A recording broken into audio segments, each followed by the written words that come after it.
Hello and welcome to what appears to have been a very long time since we've spoken to you last, but we are currently meandering down the yellow brick road that is the Bond Buzz. I am in the branch office, although if you're watching this clip on YouTube, you'll note that behind me is the Northern Lights. Oh, lovely. And that is there primarily to welcome back my friend and colleague in the branch office, Bonnie. How are you, my love? I'm fine, thank you. It's been an odd couple of weeks, but I'm good. I Yes. was in Stockholm the other day and I got off the train quite late. I think it was about 11 o'clock, and the moon was massive, huge moon. And somebody quite loud in English when we got off the out of the station said, "It's not even red." It's So not even red. it, yeah, it was not red. It was not a blood moon in Stockholm. Oh, I see. Yes, the blood moon. Yeah, that's very well. We Yeah, we have had it's not even red. there was what day we're recording this on? Is this Tuesday? It's Tuesday, right? Um, it is Tuesday. Yeah, I'm just double check. I have no idea what day of the week it is. Um, During the week, was it Friday or Saturday? Maybe there was talk of this lunar eclipse that we were to see. People in various parts of the country weren't able to see it, primarily because just the amount of cloud cover that we had and the amount of fog that we've had knocking about. And then you look on the internet and go, where are these people that are like 5 miles down the road from us? And then, well, how the hell have they managed to see it? This clear sky. But yes, you've been having some technical bits and pieces at your end because you're doing all sorts of stuff. You're at home and then you're having to go to Stockholm and then you've got to go back again. So we've had a little bit of a delay, but we are back to try and fill in some of the blanks. I dare say that you've all been pining, looking through the podcast listings and going, I wonder when there's going to be a new episode of Bond Buzz. This is ridiculous. We can't just keep listening to everybody else's podcast instead of listening to theirs. Oh dear, the usual conversations that crack on. So we have a little agenda to go through during the course of today. We are going to start, as we always do, with our new slot, which is called What's Bonnie Drinking? We are going to have there will be a jingle for that before too long. I'm currently working on that.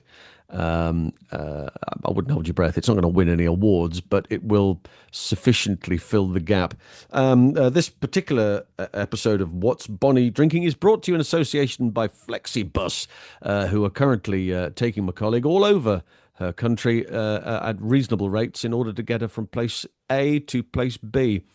So if you are in need of good quality travel that provides everything you need, comfortable travel, good safety arrangements, Wi-Fi, and various other bits and pieces, then why not check out Flexibus today at your local place, wherever you find them. I dare say there are branches all over Europe. I dare say, I don't know if it's international, but certainly would check that as far as that's concerned. So what are you drinking today, Bonnie?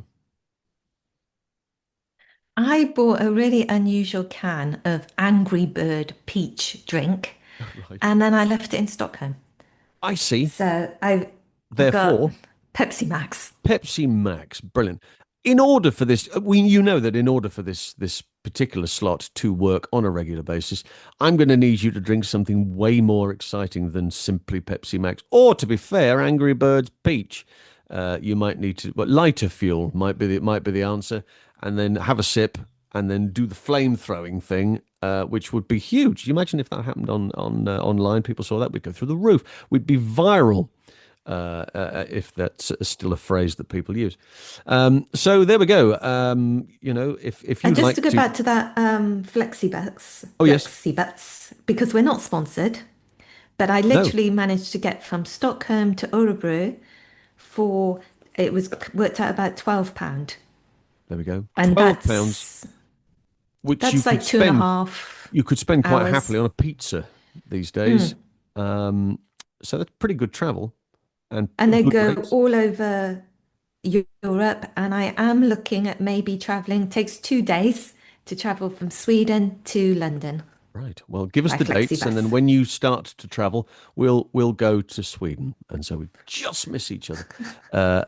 We wave at each other on the bus as you go by. Look, there she is. She's on that one going in. We're going on that one going out. Yeah. No, we're not sponsored by Flexibus, but Why not? Somebody's got to be sponsored by something. And we've looked at this advertising thing in a very different way. So instead of approaching companies to say, will you sponsor us? And they go, well, who are you? And we go, well, we're this. And you go, well, they go, well, that's not sufficient enough for what we'd need. We'd need you to be covering X, Y, and Z amount of individuals on a regular basis. So instead of doing that, we're just going to name them. And if they come back to us during the course of the following 7 days and say, hey, you used our name. Yes, we did. And we were very, very good about you. We didn't slag you off at all, which is always a bonus. If they get a bit shirty, then of course, we can come back and explain to you, the humble listener and viewer, why you shouldn't use that product again. But that's just, I for the future. I didn't use the toilets, so I cannot recommend or unrecommend the toilets because I did not use the toilet on the bus. But other people did, and they seemed to That's be probably okay. probably why you didn't use them, I imagine. There's nothing worse than wanting to use the toilet to discover that everybody else on the bus is doing it as well.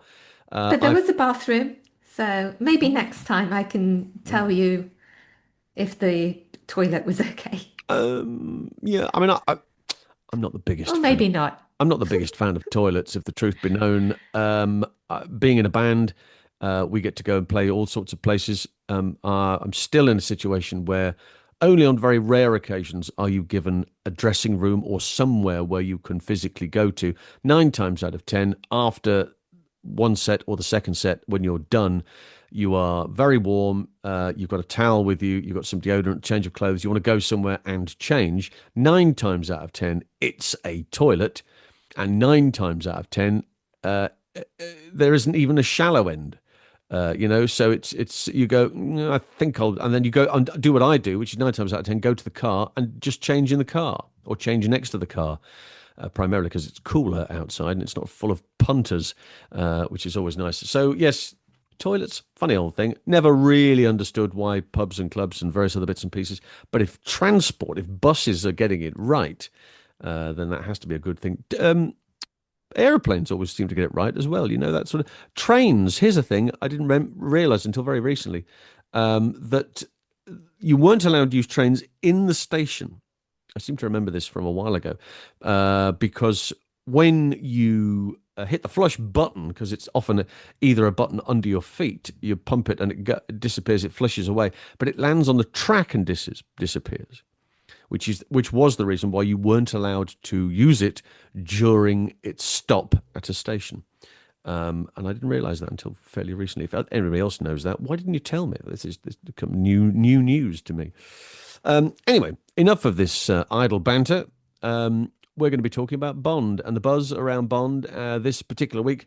And I think it's important that we start with, we start with those three names those three names that have together form one person, that have, we kind of started this. It's all got a bit mad.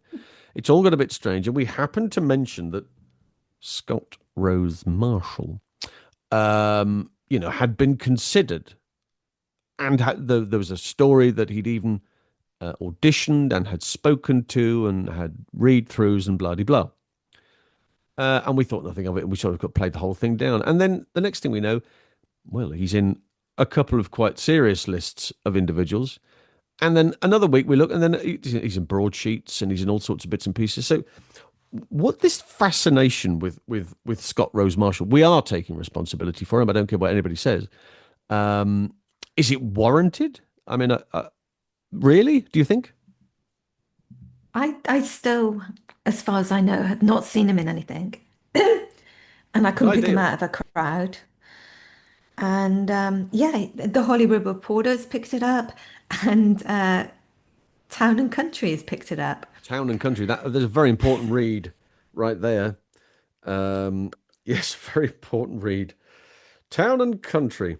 Scott Rose Marsh, by the way, can I just say we've added a little on the end of it. He's Scott Rose Ah, Marsh, and again has reportedly taken part in a James Bond screen test, fueling speculation over who will replace, what was that guy's name again? Benoit Blanc in the iconic role, the 37-year-old actor who has credits in The Krays, Code of Silence, and Wolves of War. New titles for us to get hold of. Is the latest name linked to the coveted part? Um, I mean, the photograph I'm looking at currently does not give the impression of the vibrantly red-headed young man that we were looking at previously. This is maybe it's a later photograph, or maybe it's not even him. I mean, that's a possibility, but It's really funny because I saw the photo and I remember I sent it to you and you said, it's that dude. We've spoke about him. And right. I'm like, oh, it's that guy again, is it? Okay, so And funnily enough, the image that I'm looking at has him in a leather jacket with like a black and white shirt, and he has a moustache. And then the other photograph that they've posted is him with enormous hair, clean shaven, and the two of them look like father and son. That's the same person, probably taken around the same sort of time. But he is getting a great deal of airplay at the moment. There's no doubt about that. Is this wise? I mean, again, anybody who is familiar with his work, maybe you are in a position to tell us why he's getting this sort of. It's not just a case of simply his agent going, right, I've put you forward for all sorts, my friend. Speculate, accumulate to speculate, speculate to accumulate. Let's see what we can come up with. That can't just be the case, surely. well, I would love his PR team because they're doing their work. Earning the pennies, aren't they? I mean, really Yeah. are throwing the kitchen sink at the dude. Um, I just find it fascinating. I find it very, very fascinating. This, But talking about somebody who I think we should be talking about oh yes, go on. is Max Irons. Max Irons. For those Now, people why who, aren't we talking about Max? well, for those people who don't know, Max Irons is not, as I assumed, a new brand of golf club. Which, although they probably would be very, very fine indeed, they're also not an aid to getting the wrinkles out of your clothes simply by steam used on the Max Iron. Max Iron is Jeremy Irons' son. Jeremy Irons, of course, you will know if you're old enough from Play School. If you're not old enough, he is Max Irons' father. Although was the villain in The Lion King. Was he the villain? He was, wasn't he? The villain in The Lion King. Yeah, I think so. And the If you terrible, construed him to be the villain.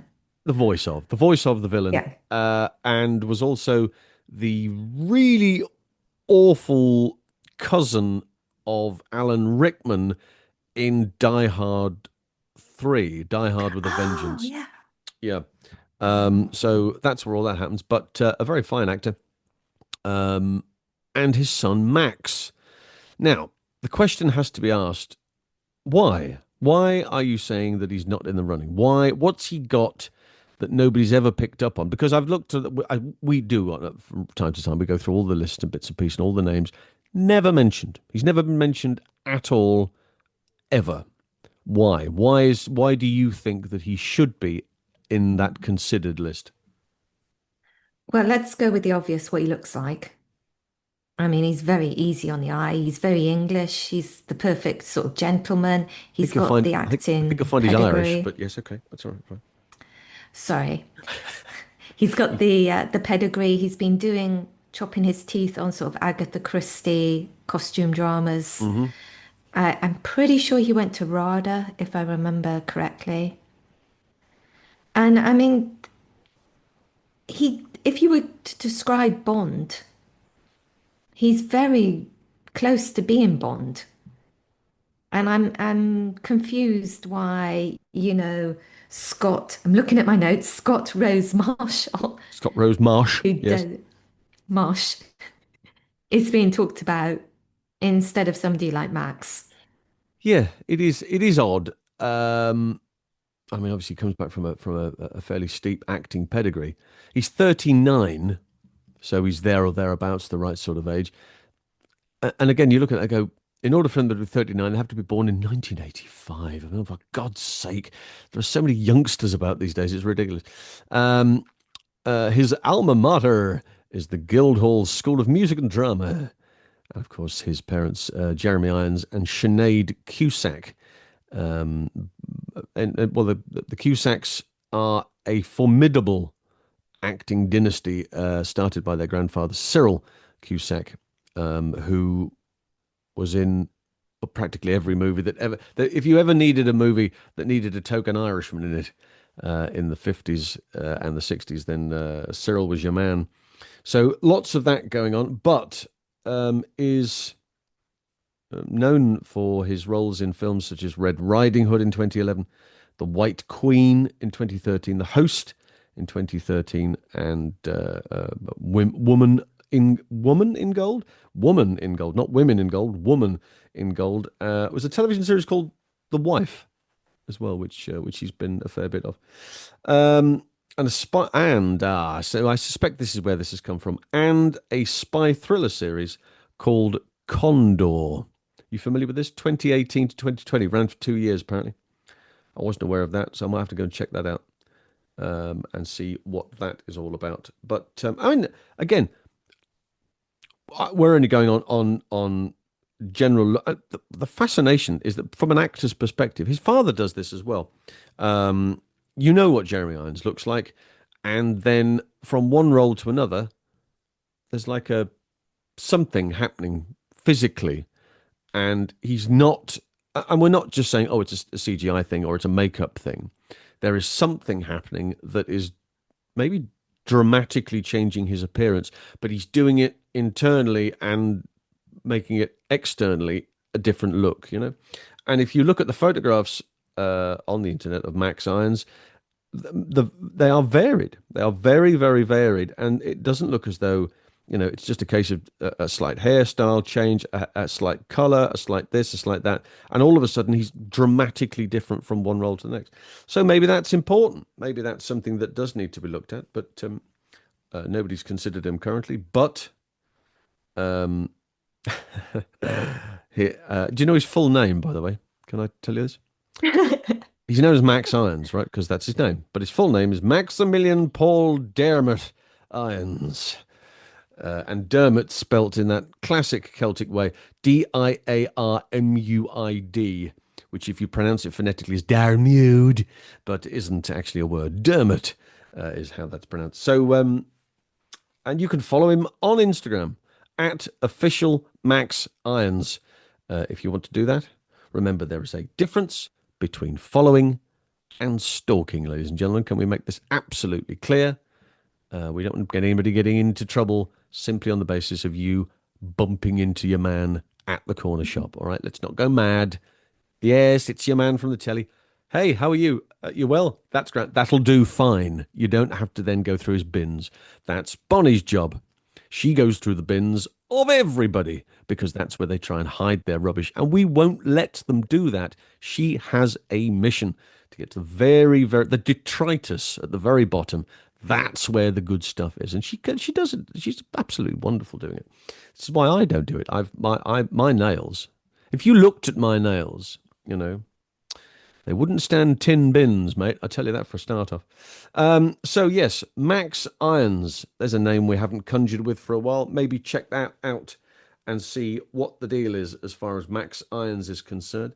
There is another name though that, interestingly, has ruled himself out and technically hasn't even been offered or suggested. Now, is this a ploy, do you think? Do you think that Glenn Powell has decided, I want a slice of this cake? Because Glenn Powell, as you know, he's not,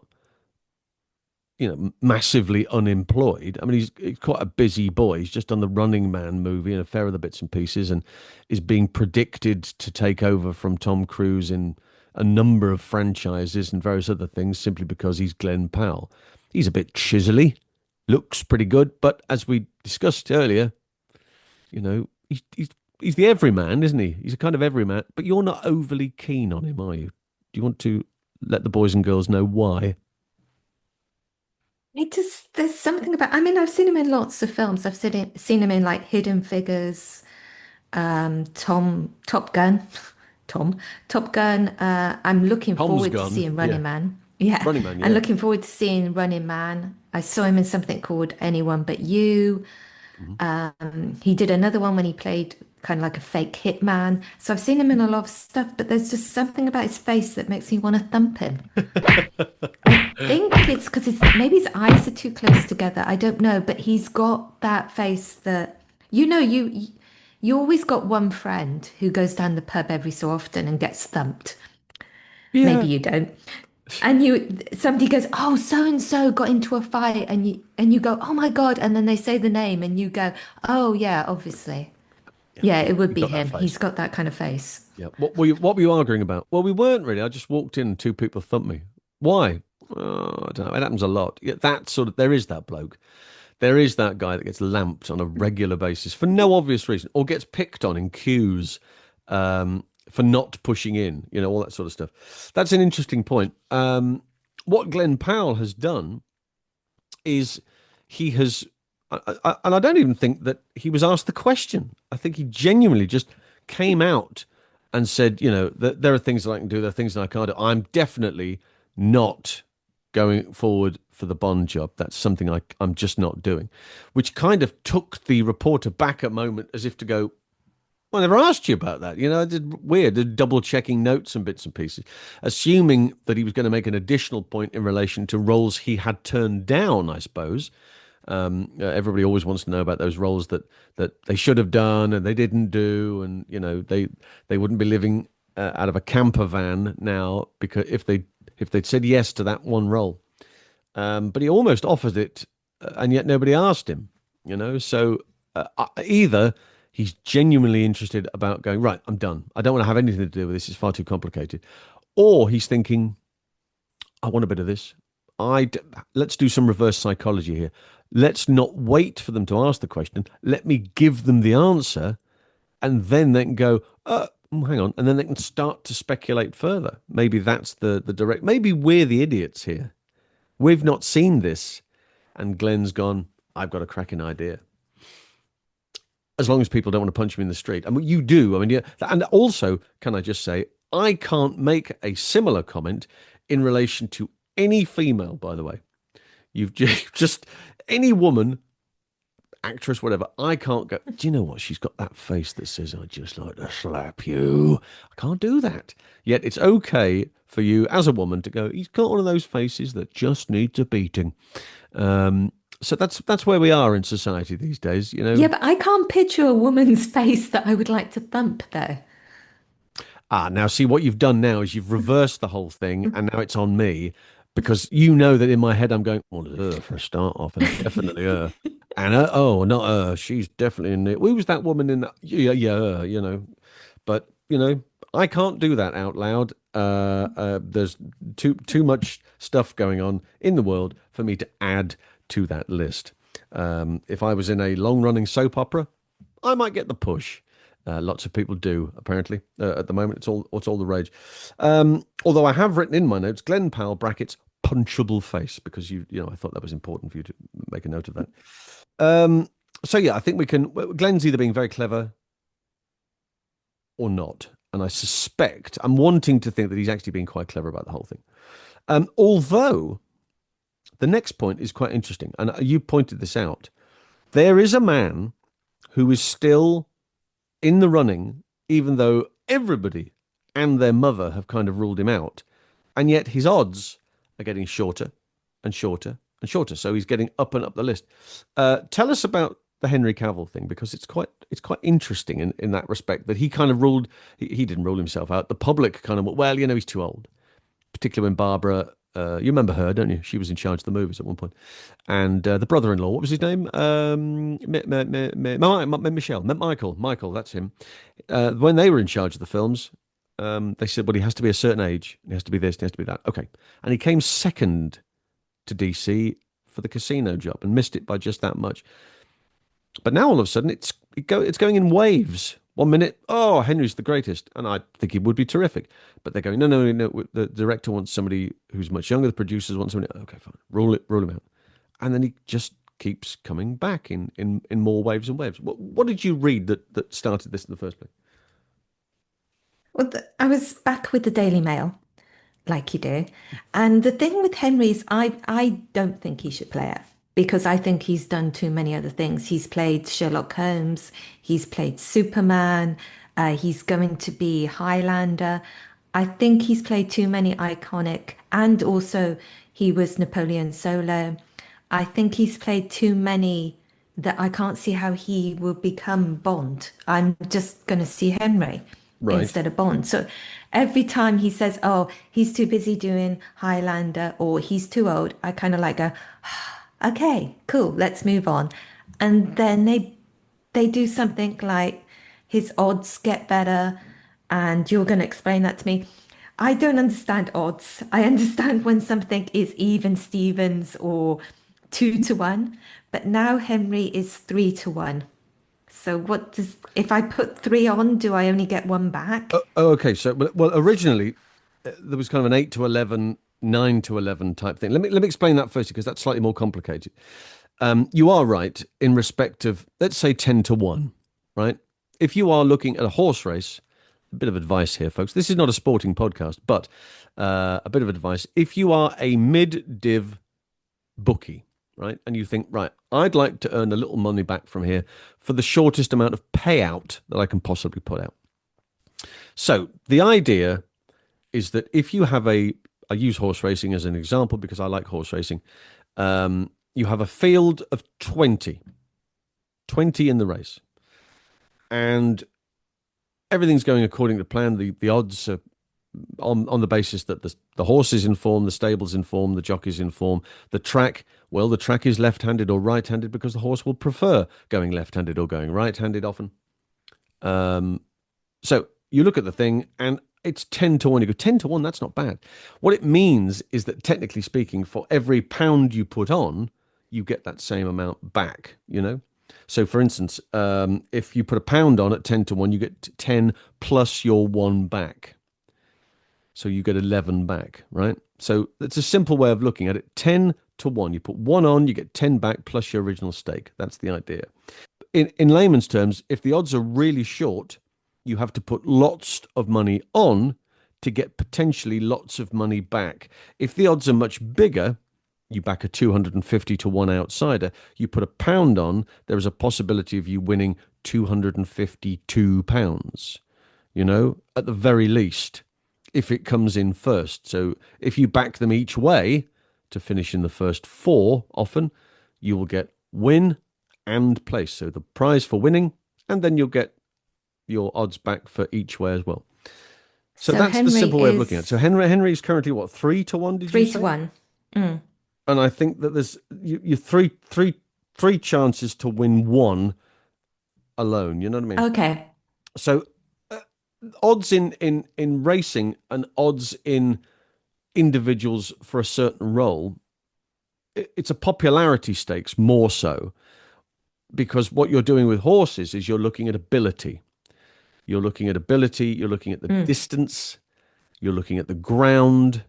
You're taking everything into consideration, right? This horse won 25 lengths last season, the same trip, but the ground was good, i.e., it was fairly solid ground. Now you're asking him to do exactly the same thing at the same odds, or shorter odds because he won last time, but the ground is really sticky and dense and heavy going. And he doesn't like that. So chances are he's not going to be in the top 5 or 6 by the time they get to the finish, you know? So you have to weigh all of these bits and pieces up. Is Cavill a better contention than Scott Marsh? Is, you know, Glenn Powell a better option than somebody else? It's purely popularity. So the odds thing, I've never really understood as far as actors is concerned. Oh, he's odds on favourite. Well, he's not really. He's just the bookmakers are going, let's run a poll. Let's run a poll. Do you prefer A, B, C, or D? Place your bets now. You know, 1 in 4 people say it's this or this guy. So I would say that I'm with you. I was a big Cavill fan, and if they got their arse in gear and sorted everything out, probably after Spectre, and had changed direction, hadn't gone with Daniel for No Time to Die had finished Spectre where it should have been at the end. That lovely sequence where he comes out, gets in the car, drives off, job done. Then you come back, new Bond, new situation, new everybody else, right? Brand new, brand new, brand new. I think Henry would still have been a shoe-in at that point, but they laboured the point and they said, no, no, no, no, we'll come. We asked Daniel and he said, yes, he'll do it again. And of course, ruined the franchise. So that's my understanding of it. But I think now, no, I don't think I think he is too old. No harm in him being in a movie. I'd love to see him in a movie in some shape or form. Would probably be a very good villain. Would probably need to be in a situation where he's given a decent enough script and given enough options to be able to go, just don't do that thing that you do. Do this, don't do that turn up looking muscular and doing the thing. He's a very good actor, but needs to have the material for him to be able to go out and do that job. So I think there's no harm in having him in a picture. I just don't think he's Bond, and I do think he's too old, and I don't think he should be in this particular running as we speak. Not when there's Toms in the world. Although there's being too young and being too short. I'm still for Tom. Team Tom. Go Tom Holland. Years to come, my friend. It's got to be him. It's got to be him. Years to come. Absolutely love it. So yes, that's the odds thing as far as that's concerned. But then also, And yeah, go on. I've had Sorry. kind of an up and down kind of week, and I've only just noticed my up was that the odds was by Coral Bookmakers made these odds, and I was super excited because on that list is Jonathan Bailey, and everyone should know now what I think of my feelings towards Jonathan Bailey. He's on top of But your I've Christmas only tree just every year, isn't he? noticed, as we were talking, that they have given him 20 to 1, and they've also given Scott Rose Marshall the same odds, 20 to 1. Yeah. I still don't know who this bugger is. And And I'm yet he's got the very upset. same. I've worked very hard to get Jonathan Bailey in the running. And yet there he is. Scott Rose Marsh is there, and he's at the same odds as your Johnny. And also, and I'm sorry, I am going to have to mention this, but again, we talked about the Glenn Powell thing, and Jonathan Bailey, in an interview, has made it very clear he's ruled himself out because he's got too many other projects on. He wants to finish what he's doing and then shy away from stuff and go and do other bits and pieces. And it doesn't involve a movie project. There might be a television series of some shape or form that he's involved in. Certainly a musical. There's definitely a musical, and there's a Broadway show happening at some point during the course of that. But the rest of this, he went, well, I'm going to have to step away. If there is interest, it's not for me. And yet, you work tirelessly. All right, he doesn't know, although he will know, of course, because of the Cannes interview that you did, making the world's press fully aware that he was your choice.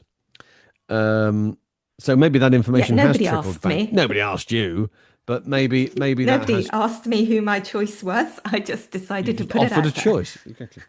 Maybe that information has trickled down to Johnny, who's thought, oh, bugger that, I can't take that pressure. I've got enough on my plate as it is, and has called it off. But 20 to 1, see, they're big odds. Think of what we just said a moment ago. You put a pound on to win 20 back. That's pretty good. If that was a horse race, yeah, okay. Now, do I put the pound on? It's 20 to 1, or do I put £5 on? So you increase the odds of that being a bigger payout for you simply on the basis of what you've paid out yourself. You put more on to accumulate more.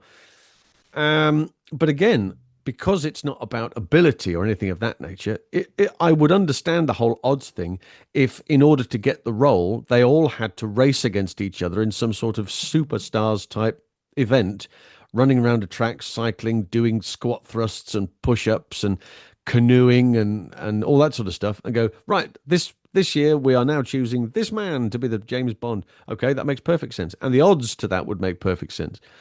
but he's just an actor, and nobody's asked him. You know, nobody said, "Right, you are 20 to 1," and putting some pressure on his shoulders. So I suspect that for those people listening, I'm going to if you look on could the see Bonnie's positive face at the side. moment, I mean, she's beside herself.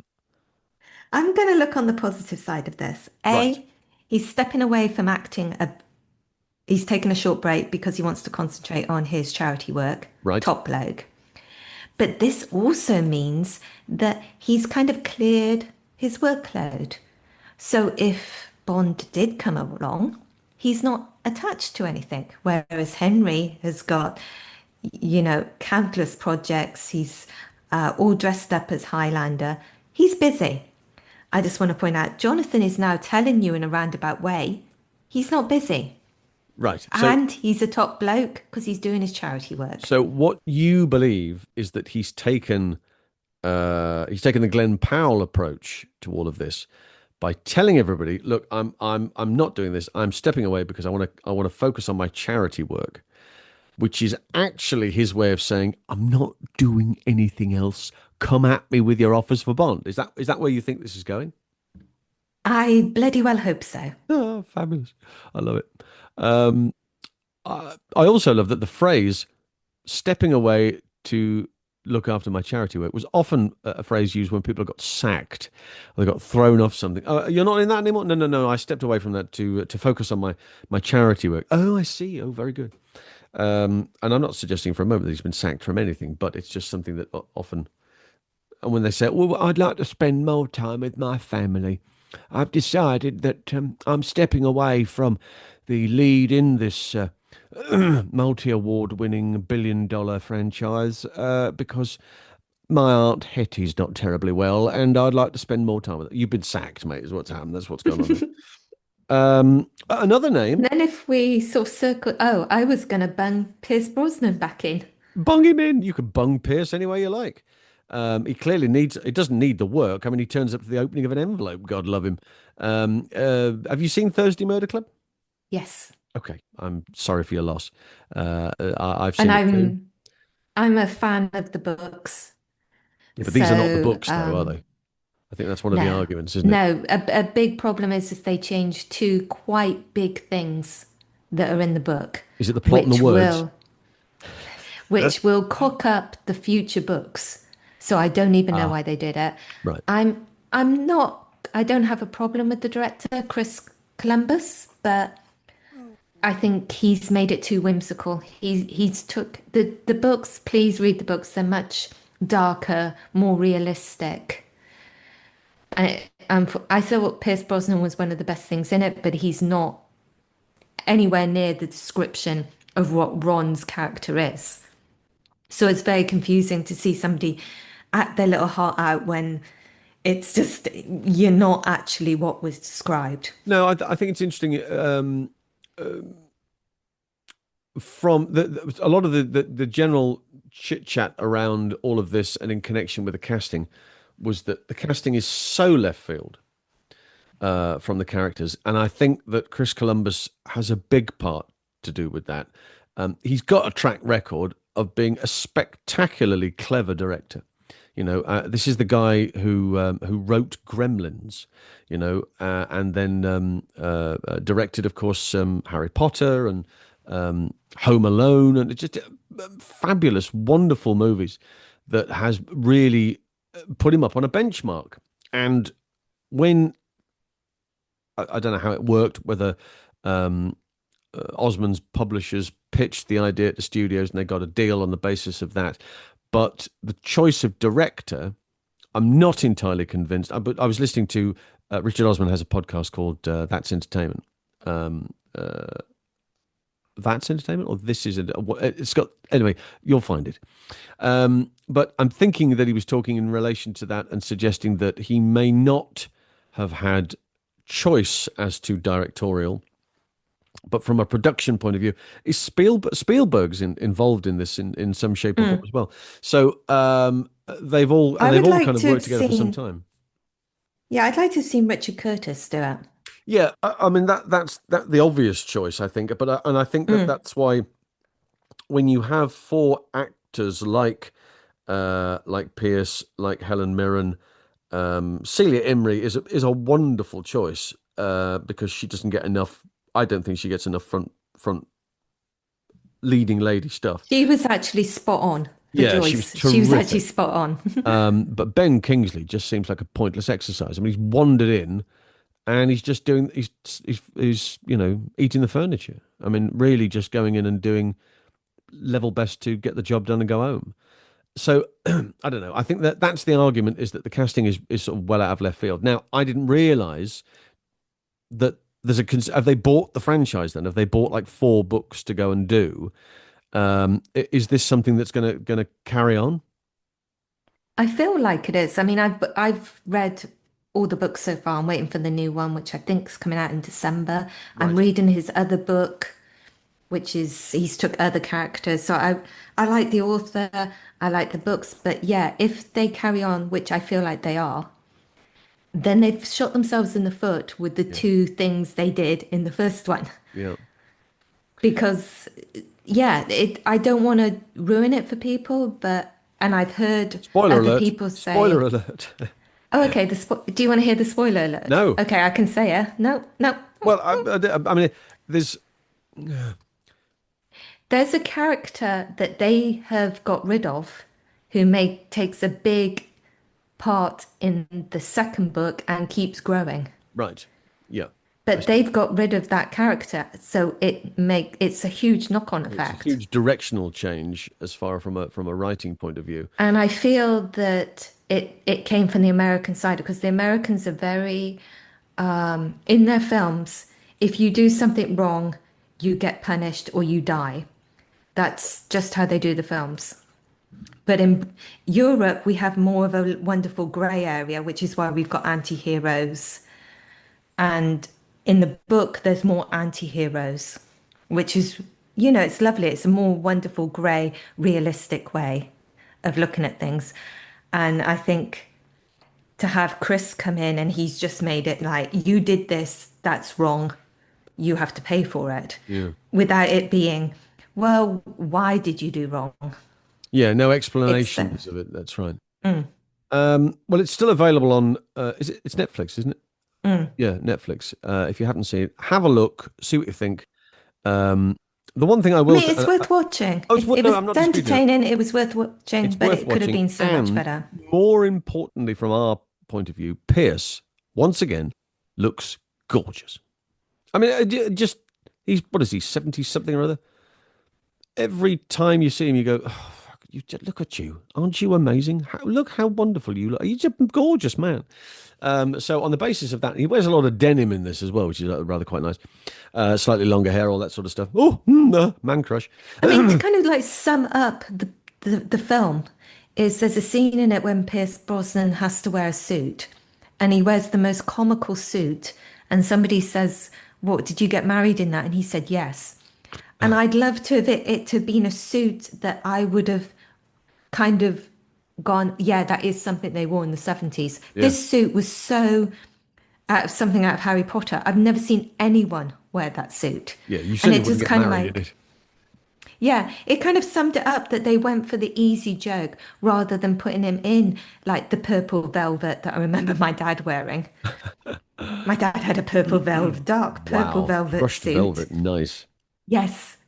Instead of putting him something like that we could all remember our dads or our grandfathers wearing, Yeah, no, they put him in something that I'm like, I've never seen that. yeah. No, I don't know, but certainly I would advise you to go and see it. So don't let us put you off.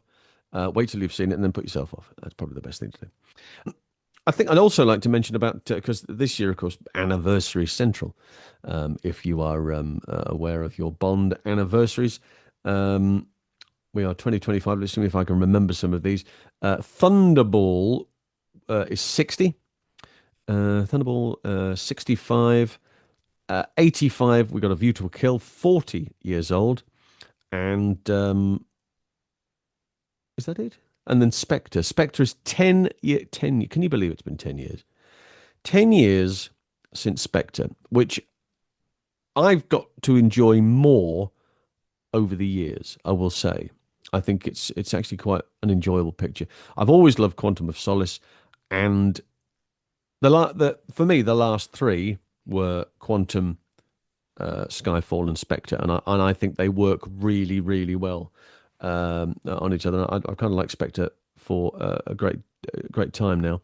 The boys from James Bond Club Ireland that we had on the show, they had a 10-year anniversary screening there in Dublin not too long ago. I believe it went very well. If you go to their Insta pages, or Facebook or their YouTube thing. Whether they have anything on YouTube, I don't know. But they certainly have photographs and a bit of video and stuff about the event, and it all seemed to go. Good crowd too. I think people who were connected with the fan club, and then those people who went along because it was a fan club event. So it all looked like it went really well.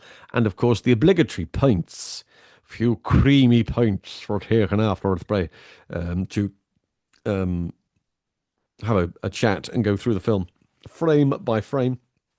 And I'd also like to, if I may, the boys from Really 007 podcast, I help them out from time to time with a few little things. And fairly recently, they put out an interview that I had assisted with Rocky Taylor. Yeah, Rocky, of course, I wrote Rocky's book, so I had a bit of interest in him, knowing about him, and they wanted to get him on. So I got him on, and we did a little interview. That's available to listen to now. And Tom, who is the sort of lead guy there, I suppose, Tom Pickup, and he says, "Oh, we're going to put out the Rocky Taylor interview." I said, "Oh, lovely." I said, "How was he?" And he said, "Well, you were on it." I went, "Was I? I had no idea. This was last year sometime. No recollection of it whatsoever." Listened back to it and thought, "Oh, yeah, I remember that. That was actually quite good." Yeah. So, yeah, if you get a chance to do that, that's out there. Is there anything that you would like to promote, my dear, currently? Apart from the Well, genius that is Flexibus, that's getting you from your home to Stockholm and back and forth. actually, it's just Light Till Dark Film Festival. It's coming round again in November from the 5th to the 8th. Hmm. Hopefully, you're going to be there. Have to make sure we get you on a flexi bus. Yeah, yeah, Flexibus, that'd be good. Like to try Flexibus, see how good they are. See those toilets. Yeah, so we pick a certain career within film and we give them an award and spotlight them. And we've done stuntmen with Rocky Taylor, which is how I first met you. And we've done David Ball, who is the producer of Day of the Dead and amongst other huge amount of films he's worked on. Hmm. And this year we're doing Martin Hunter, who is the editor of films like Full Metal Jacket. Oh, what's the one in space? Event Horizon. The one in space. The one in space, yeah.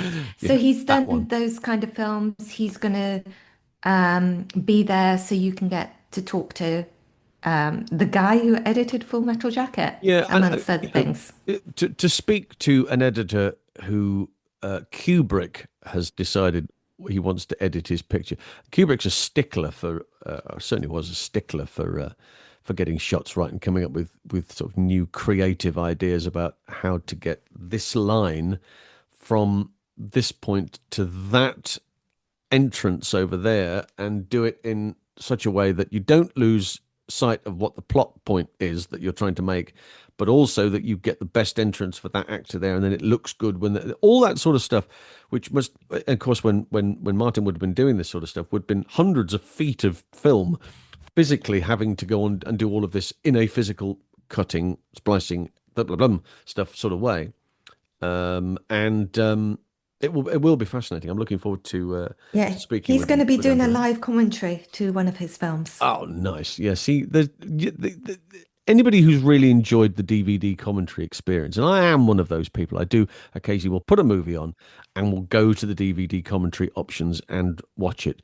The pre-recorded ones do my head in. They really do. I am really angry that Bond ones are prone to this.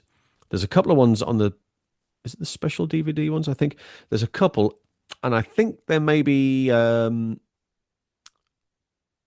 some early Rogers or something of that nature, where instead of getting a couple of people in a studio physically watch the thing and comment as you go, they've got pre-recorded sound bites of bits and pieces, and it's just no, I don't want that. I want them to be looking at what I'm looking at and talking to me about what we are both seeing. And that experience, if you've ever had it, it just changes the way you look at film because you're looking at it through somebody else's eyes. The editor of a film talking about this scene and why now it's going to do this, and it would just be spectacular. So if you are a film buff, and you are able to get to the festival, I urge you to do so, particularly if there's going to be something like that. Martin doing a live commentary, that will be very, very exciting indeed. It's a good little film festival because it's small enough that if you buy the pass, you are going to get to meet these people. You get to go to the party. Yep. They're there, the opening party, closing party. We have a pizza party because it's still small enough. It's like a boutique festival. Right. So I highly recommend rather than the big festivals.